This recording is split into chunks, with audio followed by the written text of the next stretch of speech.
everyone. Welcome to Session Zero. I'm Lincoln L. Hayes, the host of this little program, coming at you with episode 9, the continuation of the Veteran Players Association. You don't want to hear from me. You want to hear from those who have played many, many years. And here are a smattering of them. Welcome, gentlemen, to the show. We've got two new faces you've seen before. So let's go ahead and get started with the new faces, because new faces are fun faces. Jarrett Sullivan, welcome to the show. Please tell us how long you've been playing D&D and about your actual play live stream. Yeah, hi, Jarrett Sullivan here. I am been playing Dungeons and Dragons or tabletop role-playing games for 19 years. When I thought about that, I was like, oh, wow, that's a long time. And I am the Dapper Dungeon Master of Fables of Refuge, which is a YouTube and Twitch live play show. And we've been going for a little over a year now, and it's fun and exciting. Yeah. Fantabulous. Next up, another new face. He comes from the Total Party Kill podcast, co-cast member with past guest Erica Ensign. Welcome to the show, Tony Sindelar. How long have you been playing? Hi, Lincoln. I was trying to do the math in my head. I mean, just in terms of playing role-playing games, it goes way back to kind of junior high school, which is 20-something years. But in terms of more playing regularly and with a fervor, I'm gonna clock in at 12 years. 12 years will work. And if you want to feel old, Tomato's back to tell us how long he's been playing, which is almost as old as we are. Welcome back, Chris. Thank you for that, Lincoln. I feel old already. I'm I'm Chris D'Amato. I'm an actor, writer, storyteller. I've been playing some kind of role-playing games for 20 years, though I guess if you count acting and, like on stage and stuff, I guess I've been doing it much longer. But we're talking about D&D, and I first picked up my first D&D book at age 13. So you do the math there. I don't want to do math. That's why I'm an actor, Chris. Come on. And lastly, welcome back to the show, Mr. Jordan Hue. Jordan, how long have you been playing this here game? It's great to be back, Lincoln. I've been playing for almost 20 years. It's actually 19 years. I wish I would have lied and said 20 because it probably sounds cooler, but you know what? I like the number 19. Maybe that's a Stephen King thing. I don't know. But yeah, 19 years. Great. Love it. All right, gentlemen. Get out your D20. All right, roll initiative for the first question. Ooh, I rolled a 6. 5. 19. 16. I feel like I should probably have a negative modifier though. 9. I rolled a 19, but my dex modifier is definitely a -2, so I'll take a 17. I think -3 would be generous for me. All right. So I think we're gonna go Jarrett, then Chris. Jordan, you rolled high-ish. I rolled a 9. A 9. You rolled a 9. All right. Yeah. We'll go Jarrett, Chris, Tony, Jordan, me. Gentlemen, first question to you this evening. What first brought you to the game?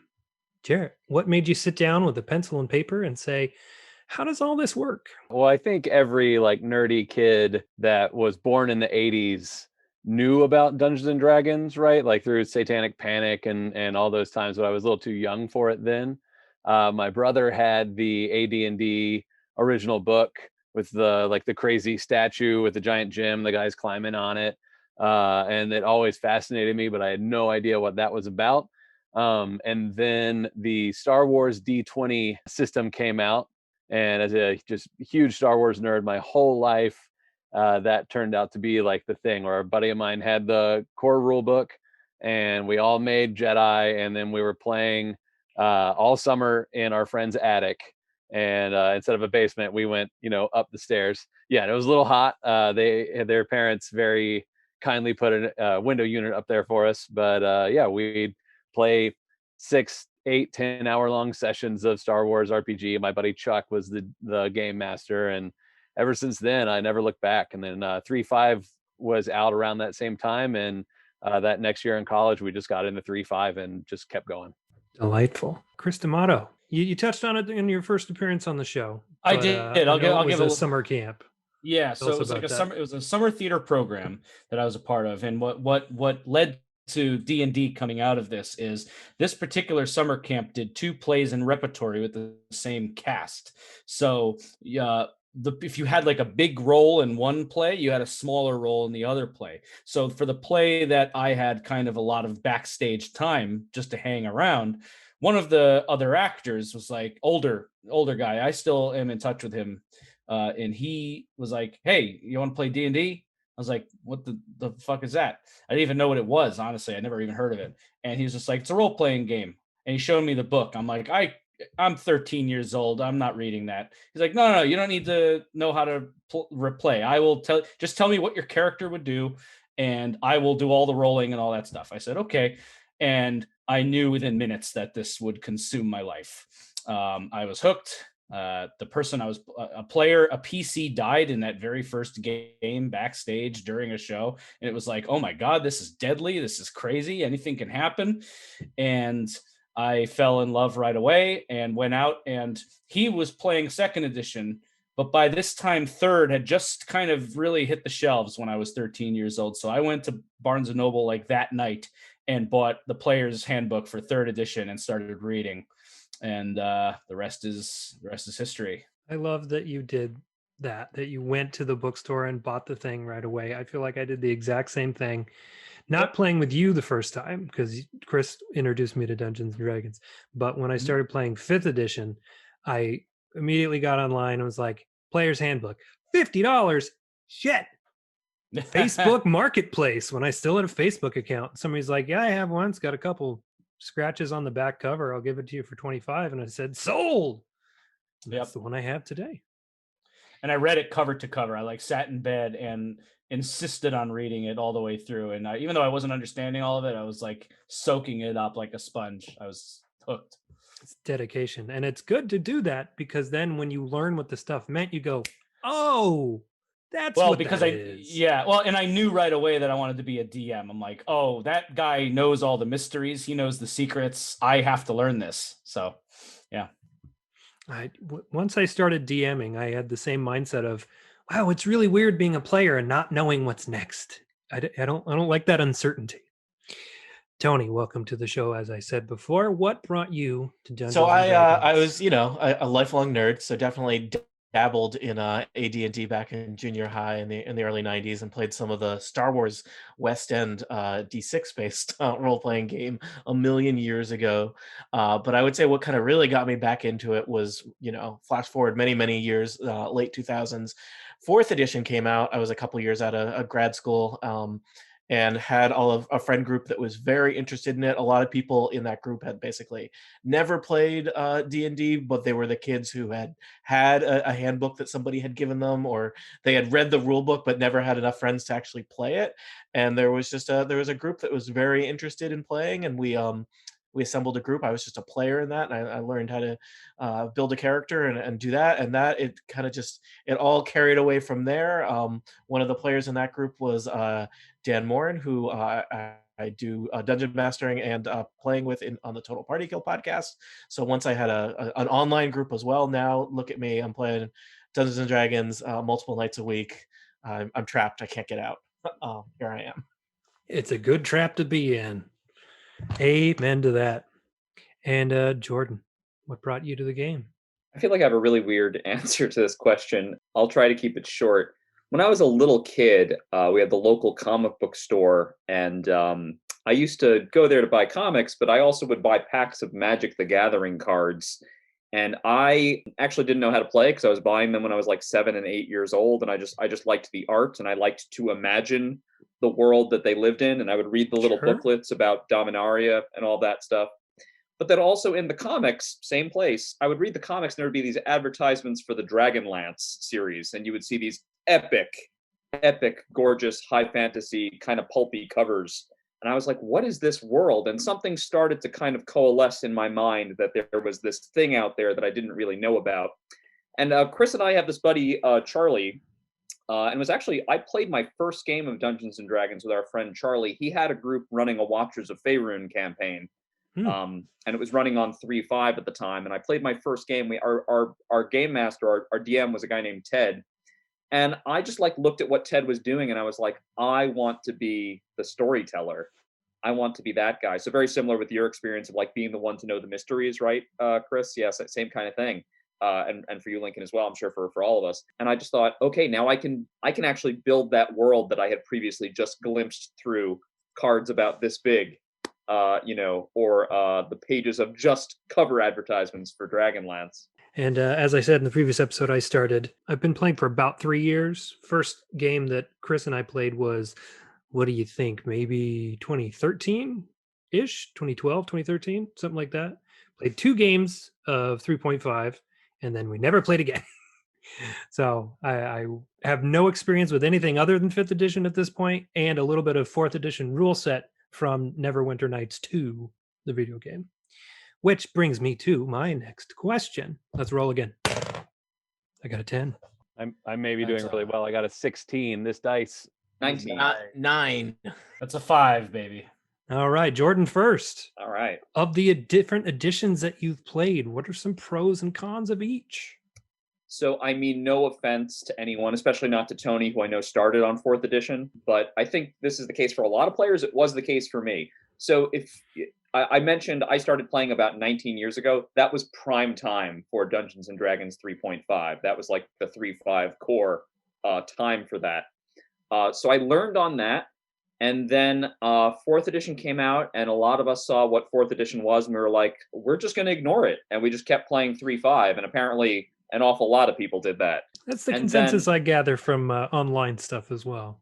Yeah, and then 5th edition came out, and I was very leery about it, but then we looked at it and we're like, oh, this is very good. Just comparing the two back and forth, I'm going to say some things that I guess are pretty widely known. I appreciate 3.5 for the ability to customize. Some people don't really like the min-maxing, but I think there is an artfulness to it, and I think it does serve a certain kind of player that is neglected by 5th edition. I think 3.5 is great. Also, the 3.5 books are gorgeous. There are so many of them. They are very rich, and they did some really nice stuff with all the beautiful prestige classes, which of course have gone away. 5th edition is great because you can just sit down and play. Leveling up takes 2 seconds. It is really, really good for story. It's very much streamlined, and there has never been anything as good as just, you have advantage, you have disadvantage, you have inspiration. Those 3 phrases alone cut down on probably hours of minutia, So I love it. I love 5e. I still play 3.5, by the way. We go back and forth. I appreciate both for different reasons.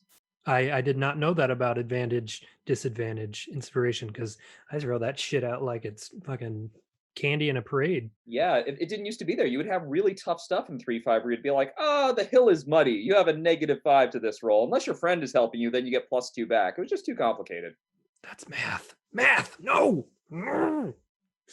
Jarrett, how about you? Pros and cons of different editions. Yeah. Yeah, because I really sunk my teeth in on those old D20 systems. Like Jordan was saying, the customization of 3.5 and then Pathfinder after that. I spent like a decade or more in Pathfinder when 4th edition came out, and we just stuck with those original rules. And I've gone back to them and kind of looked at them, comparing them to 5e, and it's definitely clunkier. Like 5e simplified, and made it so much more accessible. And I think that's probably more important. But like the fact that you could like just really get into the little minutia of, okay, my fighter is going to be a chain fighter, and I'm going to whip it around. I'll take defensive stance, so then my AC will be this, and then I can do that, and I'll take these feats that will then, like, you could fully customize down to like such a small bit of how your even rolls are going to do, like what your attacks are going to be, and you had to figure that out, versus 5th edition where it's kind of like, here's a class, here's subclasses, here's what they do, there you go. That's not a bad thing, it's just like a different flavor. One thing though I thought was funny was because I did a little bit of testing of 4th edition at a con, and I was kind of like, oh, they've taken 3.5 and they've made it World of Warcraft. So I'm like, I get it, because that was like the height of WoW, so they were really like bringing in WoW elements. I think, and I use these in some of my games, like I like Bloodied Condition from 4th edition, where you bring down hit points a bit into like half, and then the baddie might get more abilities, or their stats will change because of their bloodied condition, and you tell the players they're bloodied. And then I think Tony's mentioning it in the chat here that minions are just like little dudes that your main boss has. They have 1 hit point, they take 1 hit, but if your players aren't attacking them, then they can really like be a problem and have to make the strategy happen and force your players to involve strategy without like immediate death, because you know how players go when it gets a little bit into first or second grade level, it just kind of all falls apart. So I think those things, I miss the customization, and I don't know if you could bring that into 5th edition, but the like some of those rules like bloody condition and minions and things from 4th edition you can easily bring into any system, and it like really can heighten the like dice rolling battle aspect of a game. I did not know that about bloodied. I just thought bloodied meant they were below 50% HP. Huh. Yep. Look at me learning on my show. That was one of those great things from 4th ed. Yeah. Nice. And who was higher? You guys were close, Chris and Tony. Weren't you like 9 and 10? I got Tony 9. was higher. All right, I was Tony. 5. Okay. I completely missed 3.5 and 3rd edition. Jumped from the old school stuff to 4th edition, which I played a ton, and I know that's it's a controversial version of Dungeons and Dragons, but I did play it a lot. I had a character I worked up to level 20. I had multiple campaigns I've run that have taken characters from 1 into the high teens, and I have put a lot of hours into 4th edition. I also have a lot of the physical material you need to run a 4th edition game. I've got boxes and boxes of tokens and maps I bought, maps I made, and because battle maps are a big part of 4th edition. I have totally made the move to 5th edition, and I really like 5th edition now. But there are some good things about 4th edition. I think I introduced a lot of first-time players to 4th edition, and they really liked it. The challenge of being very map-based versus theater of the mind is there are some people that are very spatial and they want to see tokens on a map, and like that is Dungeons and Dragons to them, and without that it's not Dungeons and Dragons. That can be limiting, but it works for a lot of people. And one of the big critiques of 4th edition is that it's the playing it is very samey, right? I mean, you have wizards that have magic spells, and you have fighters that have a thing that's not a magic spell, but it's punching somebody really hard and it has a name that makes it seem like a magic spell. That does help with like the sameness makes it easier to learn and easier to move between characters. The downside is your character classes feel very similar, and that's one of the great things about 5th edition is your characters feel very, very different. But I mean, having played kind of the more martial classes in 5th edition, it is a little boring when it's like, okay, I'm gonna punch a guy. I'm gonna punch him for 5 more rounds in a row, versus in 4th edition, at least your punches had fancy names and did things that knocked people around a grid. Yeah, I'm not somebody who super gets into wars about which version is better or not. I tend to go wherever the group wants to go and what the group wants to play. I will say 4th edition will just always have a soft spot in my heart, in part for some of the settings that were available. Played a lot of Dark Sun, which there was a decent amount of kind of official 4th edition Dark Sun material. There's no official 5th edition Dark Sun material. I also played a decent amount of Gamma World, which was actually, they took 4th edition and simplified the rules even further, and I like the Gamma World setting, which is this very weird kind of sci-fi dystopian kind of Fallout-y kind of world where everyone is some kind of weird mutant.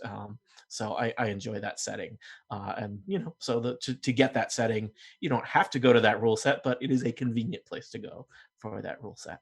My first introduction to 4th edition was actually your podcast, because I had heard that Erica was playing, and I was like, well, I love Erica, so I'm going to listen to this. And then you guys on the show, they'll play a certain amount of time, one campaign, and then they'll switch.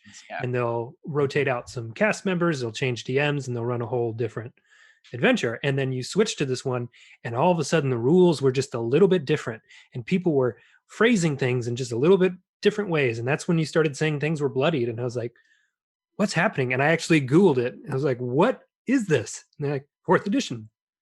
Oh, okay. There was a rough Great. There was a rough, I think it was a good 2 or 3 years where I was running adventures in both 4th edition and 5th edition at the same time. And it felt like I was unlearning the rules each week because like I couldn't deal with the differences between them. So, but now that I'm only in 5th edition, hopefully I'm getting a little better at that. And Chris, how about you? So yeah, I mean, as far as like the classic D&D game, I agree with almost every word Jordan said. He and I have had lengthy conversations about this exact subject.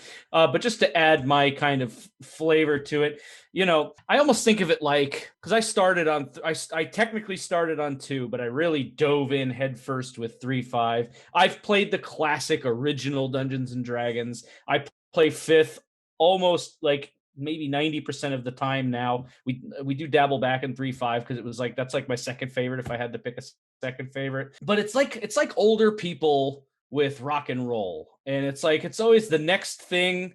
It's like, oh god, that Elvis is just going to destroy society as we know it, and then those darn Beatles are just going to corrupt everybody. It's like, I didn't like 4. I talked a lot of shit about 4th edition when it first came out because I was brought up on 3.5, and I'm just like, well, that's the way it's going to be. I'm never going to like anything more than 3.5.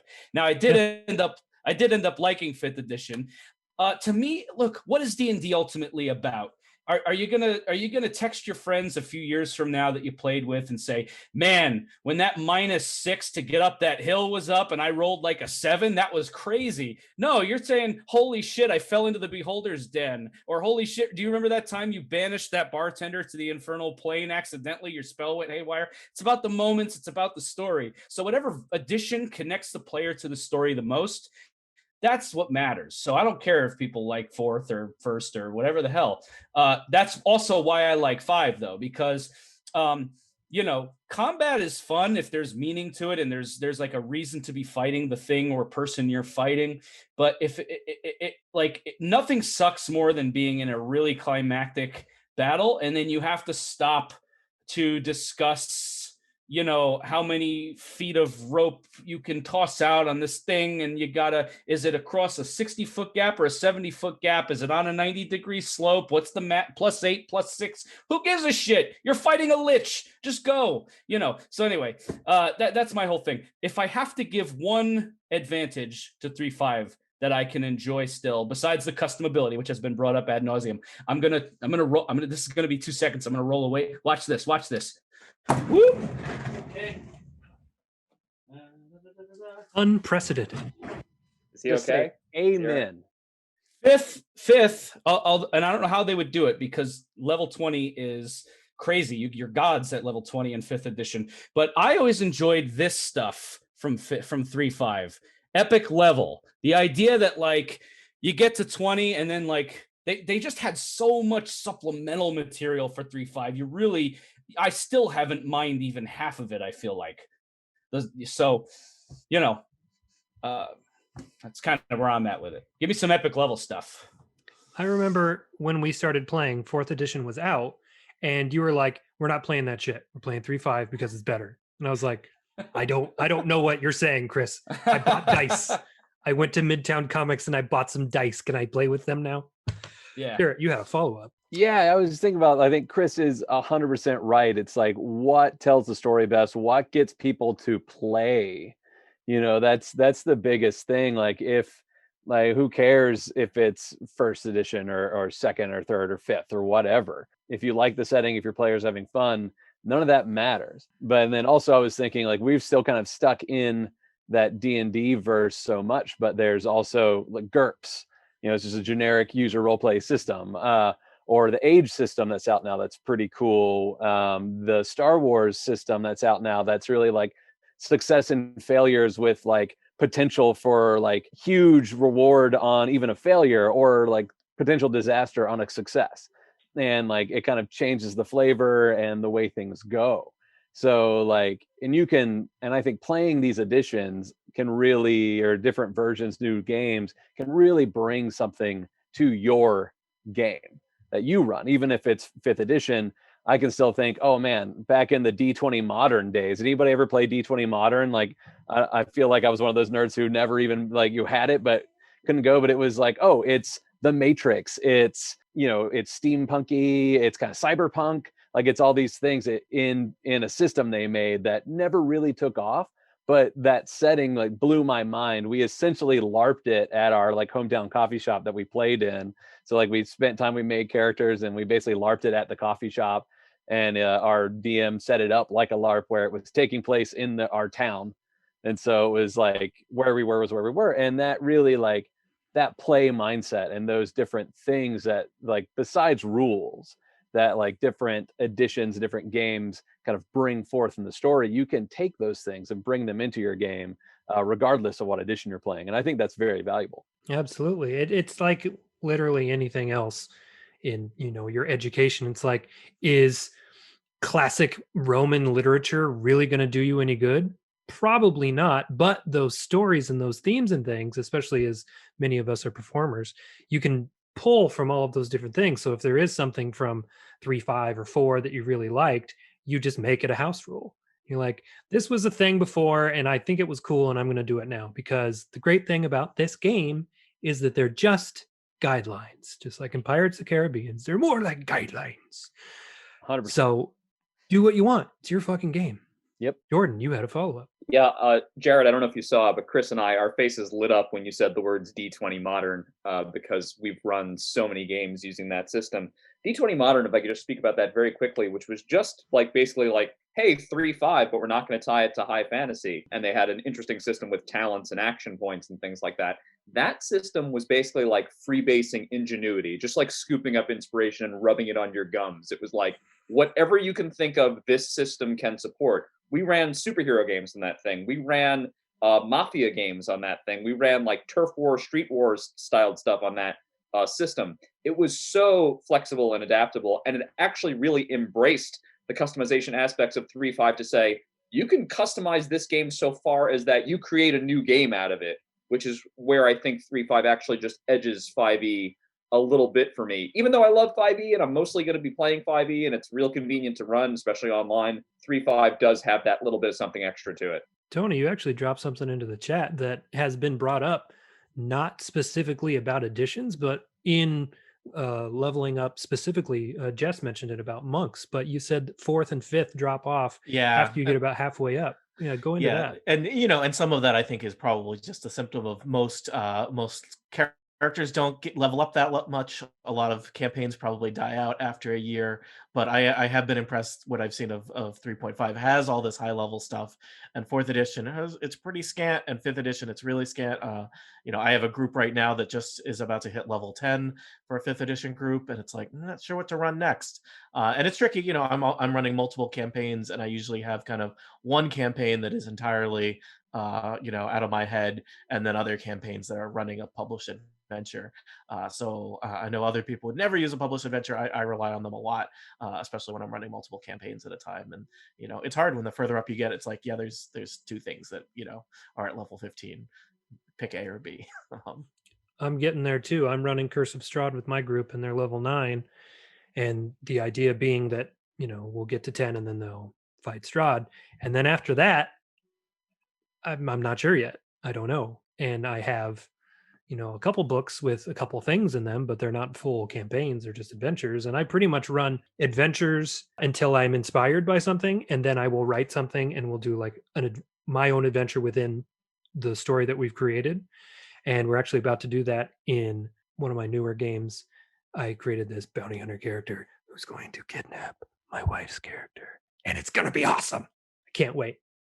Jordan, follow up. Yeah, I just wanted to say, I just heard you say you're running Curse of Strahd. I think Strahd is like the best of the new 5e modules that were adapted from a previous adventure. And I think what Tony says really holds some weight here. When your party gets too high in level, you suddenly have to come up with sort of new challenges for them. 5e kind of solved that problem by making a lot of the higher level characters still very manageable for a game master. And particular to Curse of Strahd, the way they have built legendary actions into some of these creatures and things like that, especially Count Strahd himself, it's like, no matter what level the party is, he's just horrible to fight. So even like, you used to be able to say in 3.5, well, I got a party of level 9s, and people would say to you, I hope you're throwing like 4 beholders at them because they're going to take them apart. But the way it is in 5, it seems a little bit more balanced, a little toothless, some may say, but I'm kind of okay with it. And because of how Strahd and those kinds of characters can behave with multiple actions per initiative, they'll pick apart a level 9 party if allowed to. So you kind of have to rely on the storytelling elements, which is what I do like best about 5. It is more about the story. I agree. I really love the Curse of Strahd campaign. I've run it twice, running it for a podcast group right now. I ran it for an in-person group before that. And it's for anyone looking for a 5th edition published adventure, it's a great one. It takes you from level 1 to level 10, so it's a big commitment. Yeah. And there's Death House in there, so you have like, a little mini adventure to get people going. Curse of Strahd's great. I wish I had started with it much sooner, but I'm glad that we're where we are now so that we can just like fast forward to the end. And I've actually re-engineered it in such a way that like the stuff that they're doing in Total Party Kill right now, we're never going to get to that because that's minor stuff. It's like I actually stacked you do a tarot card reading. I stacked the deck so that the things that they need are where I want them to be. I made it random. It's like you can be in one of 3 places, but those are the only things that you need to focus on right now. And then I planted the seed of like the druid and the Golthius tree and that stuff because my wife plays a druid. So it's like, here's something for you to do in addition to that if you want to. And I told them this is a big world. You can go around and do whatever you want, but this is the story if we want to stick to the story. Jarrett, you mentioned the Satanic Panic. That is very funny. I'm glad you mentioned that. So the next question, we're going to roll initiative once more. Critical fail for me. Nobody wants to hear my bullshit. 10. 15. 15. 7. 7. What'd you get, Tony? 15. Oh, all right. Well, we're going to do Tony first. Sorry. Have you in your 12-ish years ever had any awkward interactions with anybody when you tell them that you play Dungeons and Dragons and they go, "What's that?" or "Fucking nerd," or worse, throw you in a dumpster? I do. I don't tend to advertise, I guess. But the only version of the Satanic Panic I ran into in the me being a Dungeons and Dragons player, I did have when I was much younger, a friend who was not allowed to play Magic the Gathering, which consumed my life for many years, but was allowed to play the Star Trek, the collectible card game. So we played that a lot because he was a good friend. And I was like, this doesn't make any sense. It's the same thing. But it's the yes, same that game. was the closest to that. But yeah, I have not run into that. I don't necessarily advertise to my coworkers that this is how I spend all my evenings. But I think people are a lot more tolerant of it now than they used to be. Oh, for sure. And big props to Stranger Things, Critical Role, Yeah. Death Saves, all the things we mentioned in the last episode. Jordan, any encounters in your gaming past where you might have kept it quiet that you play the Dungeons and Dragons, or that you're like, you know what, fuck you, I play Dungeons and Dragons, get out of my face? I was always pretty confident, in my identity in high school as just being kind of like a nerd. I was, I knew who I was. I didn't want to try to pretend to be anybody else. And people knew that I played Magic, and they knew that I played D&D, and I kind of wore it as a badge of honor. It had not gotten cool yet. It was just getting cool by the time that maybe I was in college or leaving college. It was like, oh, being a nerd is great. And then the middle school boy inside me was like, what? What do you mean? Now it's great? Damn it. I think I received the most pushback from my parents initially because they just didn't know what it was I was doing. Like, my dad's a big motorhead. Like, his experience of high school was just like getting around a car, taking it apart, making a new car out of it. I don't know, singing Grease Lightning or some shit. I don't know. And so when my friends would come over wearing like battle armor, and we would sit around and roll dice and speak in like strange voices. And like my dad would come home with my mom and I'd be like, I'm the Goblin King and I want to know what's in your pockets. He'd be like, what the fuck is wrong with our son? But there was never a concern for like, I don't know, my mortal soul or anything like that. But yeah, people always thought it was weird. And I think I didn't care. But you know what? That was already part and parcel of being a theater kid, man. So that was all okay. And as an adult, you look back on that and you're like, is there any way I could have equated D&D with a catalytic converter or changing the oil somehow to like bridge those two gaps? Because I'm at that point in my life too, where it's like, I try to talk about my passions and my interests with my parents who are farmers. Conversations don't last very long. I have 3-minute phone calls with my dad because they're like, how you doing? Good weather? Yep. Neat. Great. Bye. That's all we got. Chris. Yeah, so I mean, just look at the shapes of these things. This is some satanic shit here. You got some Illuminati triangle stuff here. This is like a weird hexagonal thing. Yeah, it's all over the place. So my parents, I guess it was the first time my dad specifically, was the first time I ever had any kind of pushback on it. He didn't discourage me, but he was like, isn't that like satanic stuff? I don't know if I want to buy you that. It's like, no, it's not. It's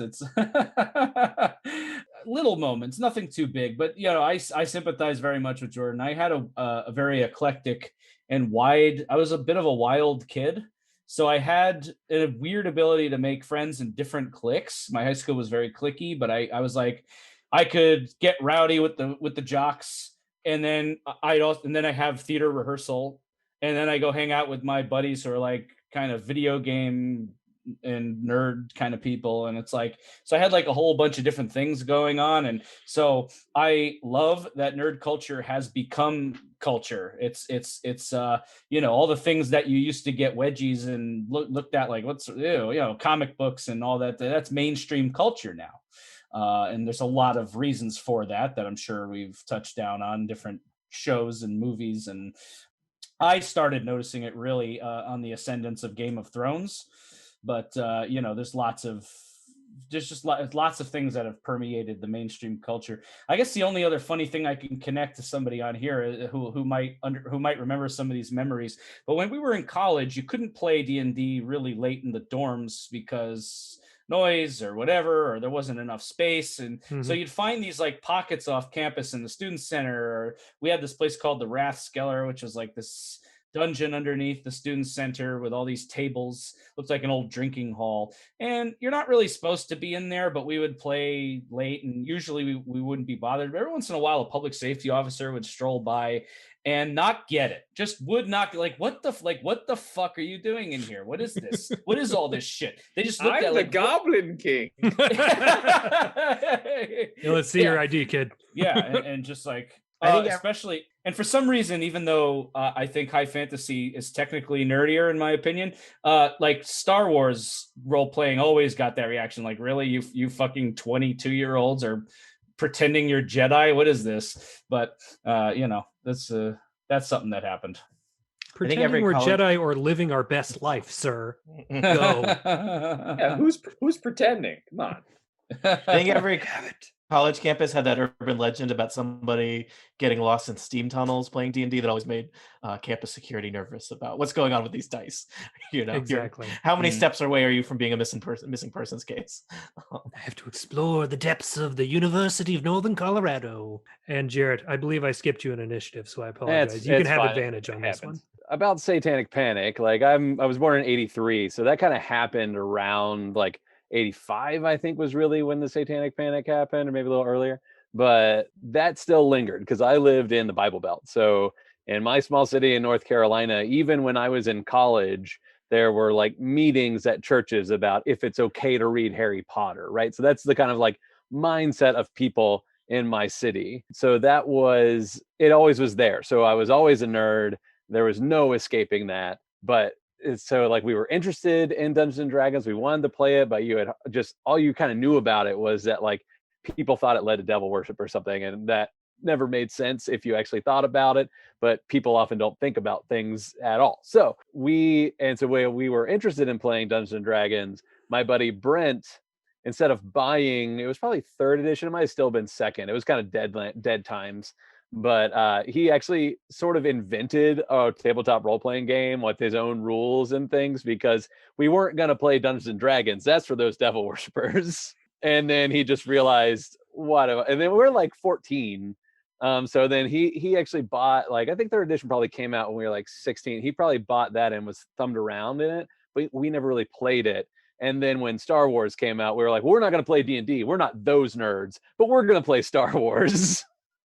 Like self-judgment, just stupid. The factions that we put ourselves in as nerds is ridiculous, because we're all under the umbrella, but for some reason we're still trying to elbow people out. There's a lot of hierarchy in the nerd culture. It's ridiculous. We're all dumb which nerds. is cooler. Yeah, there is a hierarchy. It's so bad, and this is long before false hierarchy. It was cool, right? Yeah. Long before false. I don't know that it's false. There are some nerd subcultures that I am definitely feel superior to. But in college, I guess. Yeah, we'd play at school, but I think the weirdest thing we did is like we did a vampire LARP senior year. So like rolling dice and stuff at our, like, in the common rooms or whatever, that never really got us any attention. Like no one really cared. But when we started playing a vampire LARP and we're like kind of in costume and we're like in the theater late at night, that got a little bit of attention, mainly from security, who was just like, I don't know what's going on, but they're not drinking and no one's screaming. So, well, it's whatever. Like they just like wanted to not deal with us at all. So that was kind of funny. Like that got us the most looks. And I imagine if I told a lot of people about that, they'd be like, you do what now? What? Do you think you're a vampire? You're like, no, I don't. It's Do a we game. need to have a conversation about fictional characters and real life, Jarrett? Is this Right. becoming a problem? Yeah. Luckily, I just wouldn't bring it up because that would probably happen. But nowadays in Hollywood here, you tell like on any shoot, any commercial, whatever, I can just be like, oh yeah, I got to go play my D&D game or run my show. And people are like, oh, what is that? And they like want to know about it. It's like a lot of Hollywood writers like run a game or have a game. So it's like very famous that there's like some upper echelon working Hollywood people that all play like a regular D&D game. So it's pretty wild nowadays. Like you would say, is it okay if you would even tell people like there was a regular everyday church that wasn't a weird church that had to have a meeting of whether it was okay for your kids to read Harry Potter. Like that's insane. Like, like that everyone's like, no, that's batshit crazy. Like, why would you even need that conversation? Well, we've moved past that mostly. Those pockets still very much exist. But I think for D&D, particularly because of like we talked about with nerd culture mainstream, like people are like, oh, what is that? Oh, I can play a guy with a big sword and I can attack bad guys. You're like, right. You're like, oh, cool. Like, and people can kind of get it more. Like even my dad, who's in his 70s, he's like, yeah, a friend of mine in the 80s, he was like their dungeon master. And he's like, I always thought that was kind of weird, but whatever. So like, even my dad is like, gets it. And he's like, oh, it's just a game and you're having a good time and you're being creative. Yeah. Like, this is cool. I was thrilled when I found out that my father-in-law used to play in the 80s, and he actually gave us he found him in the basement. He found his old pewter miniatures, and they're awesome. And like he painted a couple of them, and for a while, once we had to go digital, we were using those as tokens, but they're this big, so they're really hard to see on camera. So I was like, no, let's go Lego. We're gonna go all Lego. Jordan, then Chris with some follow-ups. Yeah, I kind of want to just give props to Gen X. I think what happened was Gen X finally hit their 40s, the age where like you finally can influence the world in a way that is meaningful because you have some clout, allegedly. And Gen X said, we were all playing D&D, man. I want to see more of this stuff. And all the cool shit started to happen as soon as Gen X started to hit like their late 30s, their 40s, and they started being able to like move these properties along. So I honestly, as an older millennial, was like very thankful. It's like, thank God these people have gotten this thing going. Otherwise, I would still be like literally playing in the basement instead of talking about it on a show with these fine people right now, with all you folks. Chris. I don't know if it's just me, but there's another element to the Dungeons and Dragons kind of subculture shame thing. And maybe my fellow DMs will understand this, but has anybody told somebody or used the word dungeon master in front of someone who doesn't play, and you get like is that a sex thing? Like, what is that? Yes. And it is. Yeah. Some of my players refer to themselves as dungeon buddies, and they're like, you got to be real careful where you drop that terminology. Yeah, the term role play refers to that as well. This entered my head because I had Dungeon Master on my Zoom for a game I was playing, and then I entered an acting class, and half of the like 38-year-old women in the class had no idea what, like, whoa, did you forget to change something? And I had to explain this whole concept. Yep. Who had it first? Who's to say? Tony, you had a follow-up as well. Yeah, I just, Jordan, I think great point in terms of what is kind of an acceptable hobby or pastime for people to do. To me, when I was younger in my 20s, it was like, why is playing Dungeons and Dragons seen as either not okay or geeky, or even the one I get knocked for a lot is like immature, right? But playing poker, or like why is playing poker or golf? And apologies if people have strong feelings about golf, but golf is stupid. why are those okay, but other things are not? And I just felt like those were And there honestly, was no what is logic golf? to that. What is golf but role playing being a professional golfer? Yeah. If Or you're either even good at golf or you suck at golf. Mm-hmm. If You you could still even- play, it's no different than sitting around with friends and playing dice, except when we dress stupid, it's intentional. Yours is some kind of uniform. So Yeah. they're golfers. I always thought about it too with that. Like people are like, if people have a negative reaction to you playing Dungeons and Dragons with your friends or whatever, it's kind of like, why is that seen as off or weird or unacceptable or less desirable than just like going to the bar and getting plastered, even with like people you don't know, or whatever your like chemical hobbies might be. Like why, like getting together with your friends and like maintaining some level of sobriety so you can stay in the game. I tend to Overrated, stay that way. Jared. I tend to stay that way so I can focus on dice, Yeah. manage the chaos. But why is going out to the bar seen as an adult thing to do? But being together with your friends, creating something, telling a story, having fun together with other humans, and because there's dice and little minis involved, it's somehow childish. I find that very like kind of odd that those mindsets exist. There is a pushback against creativity in our society that really just chaps my ass. It's like, no, I write stuff. And they're like, well, what do you mean you write? It's like, I just do. You go to work and you do your work things. I do creative things. Just get over it. Yep. Yeah, there's Chris. an anti-creative movement. There's an anti-intellectual movement as well. And those Yep. things have always been there. Always been. And D&D is creative and intellectual because there's character building, there's dice rolling, there's math to be done. You're creating this huge, beautiful epic. The people are just like, is it a movie? No, it could be. A great go-to, well, to that point, Lincoln, a great go-to line that I use on people who don't quite get it, give you the, Dungeons and Dragons, and it's like, what the hell is that? And you feel like they're judging it. It's real simple. Most, if not all, Americans love movies, right? So you just be like, okay, you like movies? You like going to the movies? Avengers opening night, or even like you like the Oscar dramas, whatever your thing is, you like movies. There's some movies out there you like. Okay, you're in the movie now. Do you get it? You're in the movie. You're the movie. I need to frame it that way to my dad. Be like, And hey, everybody, Dad, Lonesome Dove. You love Lonesome Dove. You could play that. You could be that cowboy. You could be Tommy Lee Jones, Dad. yes. Everything you've ever dreamed of. All right, gentlemen, this has been a delightful conversation. We are coming to our last question of the evening, and it's a doozy. So get your dice ready. I got a 13. 17.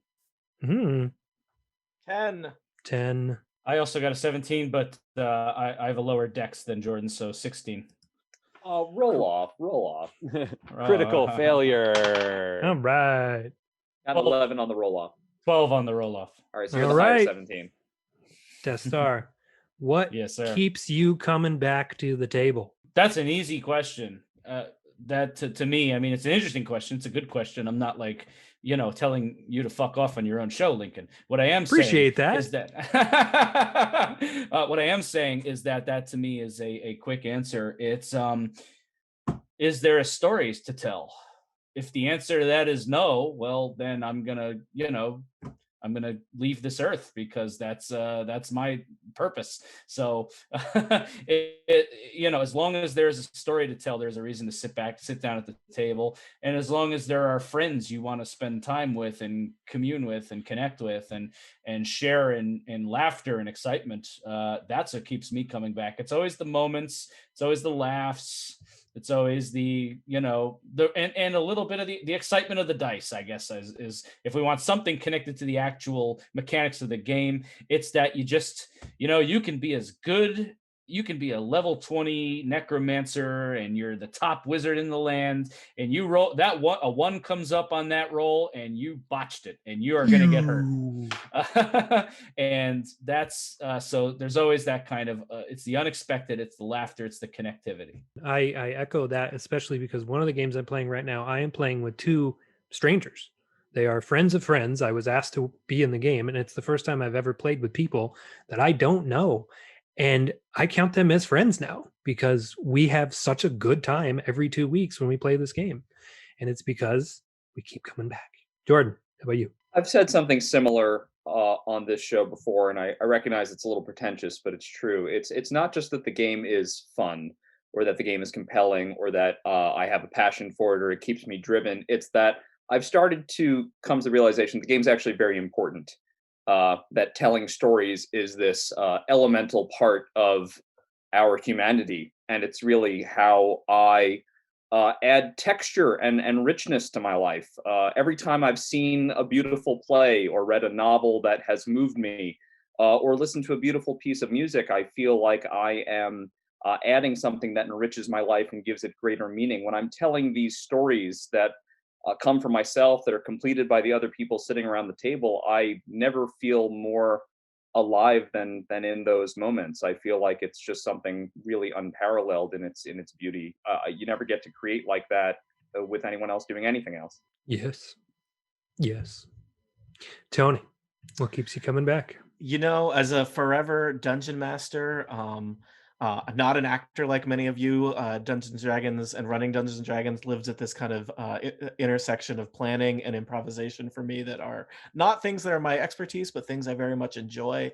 I really love bringing new people into that game. One of my pandemic projects was I ran 10 little short adventures I had 10 adventures.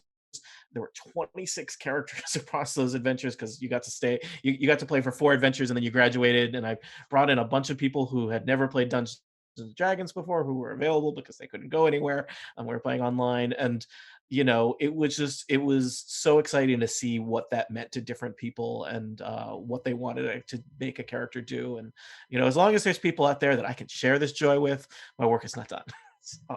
I like that sentiment a lot. And also, introducing new people and playing with new people, it's so much fun to see how excited they are to come back. Because one of my groups I've been playing with the longest time, and my other group is most of those players and 2 other people. So most of those people I see the other week when we play the other game, but then the other 2 people, when they're coming back and they're excited and they're texting me or they're sending me stuff they found on Instagram of like, this is a cool item, I hope I can find something like this someday. And I'm like, oh, I'll tuck that away for you. Yeah, introducing new people has been so rewarding in this monstrous pandemic that we're in. And lastly, got that critical fail, but Yeah. let's round it out nicely. What keeps you coming back to your table, sir? I feel like this whole thing is just like a yes and, because these amazing points being brought up about storytelling and like the importance of story as like a visceral human experience, and these things are like, that's so real and so true. On top of that, I think as someone who's been the dungeon master like 99% of the time for like 4 years now, that what keeps me coming back is, what are my players going to do? Because like, I'm now running basically just my own campaign that I've made in my world, and I'm coming up with challenges and things for them to do.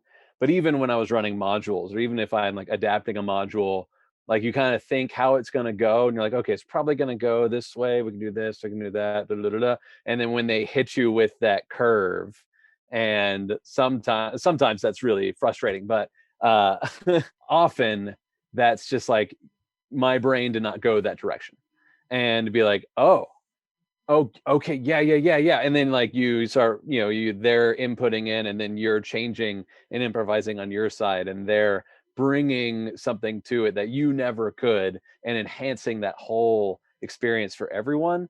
I live for that. Like when my players, like, it doesn't happen all the time, but when that happens, it's always great. And I feel like it's almost like someone has synesthesia, where they see colors. So like you've presented this whole thing, they'll be like, oh, you mean blue? And you're like,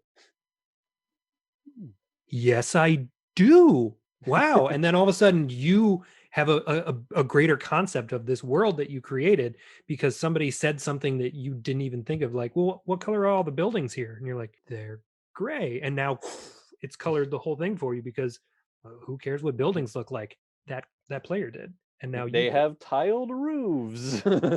it's kind of Italian looking, I think. Yeah. Gentlemen, this has been a delight. I say this every week when I record, but this might be my new favorite episode because they're just always so friggin' fun. I love this show.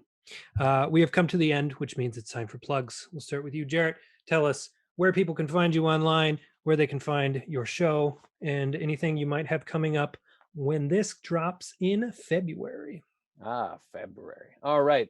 You can find me and my World Refuge on Fables of Refuge. YouTube, search Fables of Refuge. You'll find us. Same on Twitch. We live stream on Twitch. We don't kind of have a regular schedule. We mostly do weekly. We do 2-hour games, so it's not too long, not too much for you to fill up all your time, because we understand there's so many shows and there's so much to consume. We also, with our Patreon, we do patron addition to the game. So as a certain level of patrons, you get to create a character that's going to interact with the players. You can make a lot of details. I have caveat on what I can change or adjust or shift, but that's been super fun to get the audience involved. And then we also have a death character you can make too, a character that's destined to die. So if you make someone for us to kill, we can do that too. So you can find us on YouTube and Twitch. And it's high fantasy, more traditional Dungeons and Dragons, I guess, kind of. But the world is really fun, if I say so myself. And if you've seen Jess on this podcast, she plays amazing blue dragonborn named Tazu, who's hilarious and awesome. And I'm really proud of my players, and the story we've been telling is really fun. And I think it's good, especially if you're new to Dungeons and Dragons. 2 of the players, it's the first time they've ever played. Of course, we've been playing for like a year and a half now, but they never played before, so they're still like learning and growing in the game. So it makes it more accessible for those folks. Excellent. That sounds really fun. I love the idea of being a red shirt. Just like, Yeah. "Oh, I'm Dave. I'm here to. Oh, I died." Yeah. And then I'm you like, tell them that "Yes, at the that end of was the show. me." It's like, got him. Love that. Tony, where can folks find you, and where can they find Total Party Kill and all Yeah. the other things on the Incomparable Network that you do? So you can find me on Twitter at Sindelar. It's my last name, which is hard to spell, Sindelar. Total Party Kill podcast is where you can find me on audio and video formats. That's on the Incomparable Network, which is theincomparable.com, theincomparable.com/TPK for the Total Party Kill podcast. There are, at this point, over 270 episodes. I am on most of them, either as a player or as a dungeon master. We're currently releasing episodes in the Curse of Strahd campaign, and we frequently stream our sessions on Tuesday evenings, roughly every other Tuesday on YouTube. And you can read about those we post alerts about that on Twitter. So lots of places. Highly recommend Total Party Kill. I haven't gotten Fables yet. I'm sorry. I will get there. I promise. Death Star, what you got? All right. Well, so I don't post a ton of D&D content. I'm not a part of a D&D podcast like these some of these gentlemen here, but if you want to follow me, I'm an actor. I try to be somewhat entertaining. I go in spurts of really active to dead for a while, so it really is a hit or miss thing. But on Facebook, Twitter, and Instagram, The Chris D'Amato, that's my jam. Facebook /The Chris D'Amato, Twitter @The Chris D'Amato, Instagram The Chris D'Amato. It's usually me dicking around with my cat. I have a weird radio station near my house that plays bizarre music. It's me getting down to that stuff on Instagram usually. So, mixed bag there. As far as projects by February. Okay, so by the time this airs, I'll have shot my upcoming project called The Information War. It's a satire of alt-right conspiracy theorist Alex Jones, kind of taking the piss out of the conspiracy movement and having some fun at their expense. It's a wild ride. I play Alex in the piece. That'll be coming out. You can find the pages online at InfoWar Show on Twitter and The Information War on Facebook. That'll be a wild 10-episode web series. It's going to be airing in 2021. And also, you can find me and my pal Jordan Hue here on the Sopranos podcast, which is my other passion project. It's an episode-by-episode breakdown of the greatest television drama. 3 Italian-American storytellers dissect the importance of The Sopranos 20 years after its groundbreaking debut, episode by episode. The Sopranos Podcast. That's all our social media handles at The Sopranos Podcast. And we are available on iTunes, Spotify, and Google Podcasts. And lastly, Mr. Hugh, what you got? Sure, yeah. Once again, I am a writer for Stat Trackers. So you can find our product at topdoggames.net. Stat Trackers are a popular supplement for Dungeons & Dragons 5th edition. Unauthorized, of course, but hey, a boy can hope. And we've got some cool new monsters for you this year. Our Kickstarter was very successful for friends and foes, and I think there's a backer kit set up now, so we're just really working to get those done in time for everybody. So, thanks if you've ordered, and if not, please consider. It's a really great product. Many game masters have been using them. It's really great. You can find me on social media. I'm on Instagram at Smith and Robards is my handle there. Or you can find me on Twitter at Huey, HUEY_JH. Allegedly, I am a writer. Occasionally, I post some things relating to that. But the inkwell, she is dry at the moment, but maybe some more content soon. Wonderful. Thank you, gentlemen. I am Lincoln L. Hayes. Lincoln L. Hayes on all the socials, Instagram and Twitter. You can follow this show on Instagram at Session Zero D&D Show. You can find links to my website, lincolnlhayes.com, which has this show on it, lincolnlhayes.com/session0. Also has links to the YouTube page and all the other stuff that I will inevitably have done in the month of January when I'm supposed to be taking a break. I can't, but I must. Thank you, gentlemen. This has been a delightful time. Thank you. And hopefully we'll have you back Thank you. on for Anytime. another episode in the future. And if not that, just a one-shot. Woo. Cool. Woo. Thank you, gentlemen. Anytime. Thank you. Everybody you, go play Lincoln. some D&D. You did it. Nerds. Woo.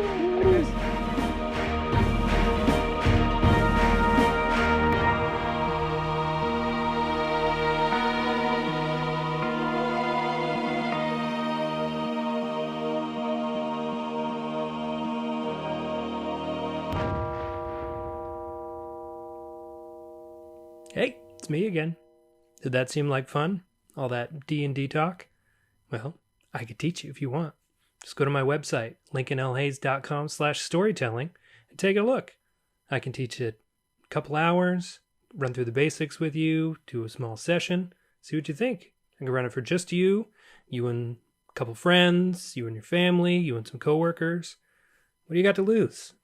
If you don't like it, it's one night of TV you don't watch. But if you do like it, you have a hobby you can play for the rest of your life. Sounds good to me.